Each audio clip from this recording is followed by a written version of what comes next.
अयोध्येमध्ये आज रामलल्लांच्या मूर्तीची जी आहे ती प्राणप्रतिष्ठा होणार आहे। त्याच पार्श्वभूमीवर आपण पाहू शकतो की दिवसभर जी आहे ती मोठ्या कार्यक्रमांची लयलूट या ठिकाणी सर्वत्र होताना पाहायला मिळत आहे। त्याच पार्श्वभूमीवर आता पाहिलं तर पुण्यातील श्रीमंत दगडूशेठ गणपती मंदिरात जे आहे ते आकर्षक अशा फुलांची सजावट करण्यात आली आहे। त्याचप्रमाणे आकर्षक अशी विद्युत रोषणाई देखील या ठिकाणी करण्यात आल्याचं आपल्याला एकूणच पाहायला मिळत आहे। दिवसभर जे आहे ते अनेक कार्यक्रम जे आहेत ते या ठिकाणी असणार आहेत।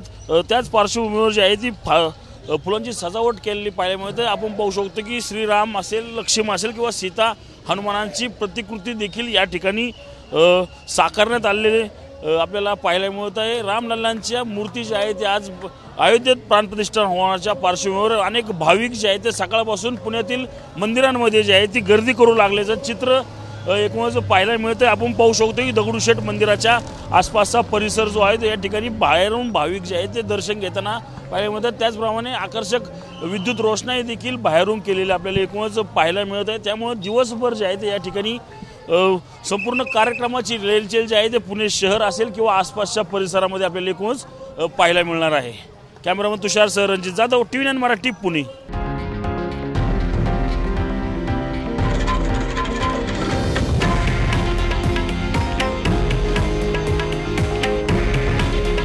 हे आहे देशातील नंबर 1 न्यूज नेटवर्क आणि आपण पाहत आहात TV9 मराठी। काळजी तुमची, हित महाराष्ट्राचं।